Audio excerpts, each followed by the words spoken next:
Bonjour, alors aujourd'hui on va parler de l'abandon chez Madame Guyon, l'abandon chez Madame Guyon. Et donc c'est le chapitre 6 qui s'appelle De l'abandon, hein, dans son ouvrage de méthode qui s'appelle Le court chemin.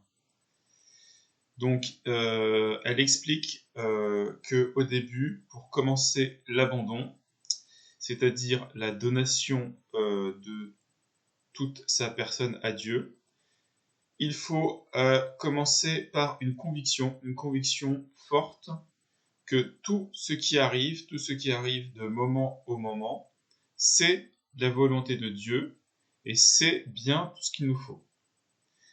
Alors, que va-t-il se passer avec cette conviction? Cette conviction va nous rendre contents de tout et elle va nous faire regarder vers Dieu et non du côté de la créature et faire voir que tout ce qui nous arrive est en Dieu et ne relève pas de la créature.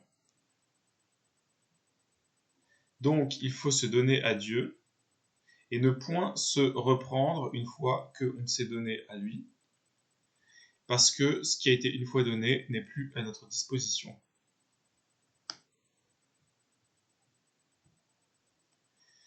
L'abandon est ce qu'il y a de central et d'essentiel dans toute la voie, et c'est la clé suprême de toute la spiritualité. Qui sait s'abandonner sera très vite rendu parfait. Il faut donc se tenir ferme dans cet abandon et rejeter le raisonnement et la réflexion. Il faut à la place du raisonnement et de la réflexion une grande foi, car une grande foi fait un grand abandon. En d'autres termes, il faut s'en fier à Dieu, remettre notre confiance à Dieu, en espérant contre toute espérance. Qu'est-ce que c'est l'abandon? L'abandon, c'est un dépouillement de tout soin de nous-mêmes pour nous laisser entièrement à la conduite de Dieu. C'est donc une donation totale à Dieu. C'est un commandement qui est chrétien, dit Madame Guyon, car c'est ce qui est dit quand il est dit « Ne soyez pas en souci pour le lendemain, car votre Père céleste sait tout ce qui est nécessaire. Pensez à lui dans toutes vos voies et il conduira lui-même vos pas. Exposez vos œuvres au Seigneur et il fera réussir vos pensées. Remettez au Seigneur toute votre conduite et espérez en lui, il agira lui-même. » Donc l'abandon doit être à la fois pour tout ce qui est extérieur et puis tout ce qui est intérieur à l'esprit, un délaissement total entre les mains de Dieu, une donation totale à Dieu, en s'oubliant entièrement soi-même et en ne pensant qu'à Dieu. Un dépouillement donc de tout ce qui n'est pas nous-mêmes. Et par ce moyen, le cœur demeure non seulement toujours content, comme on l'a dit, mais toujours libre et dégagé.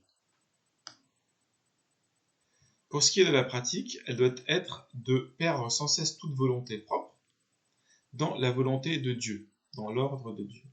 Il faut renoncer donc à toutes les inclinations particulières, c'est-à-dire toutes les manifestations de la volonté propre, même si elles peuvent paraître bonnes parfois, même si elles peuvent paraître amenées à des biens temporels, voire éternels.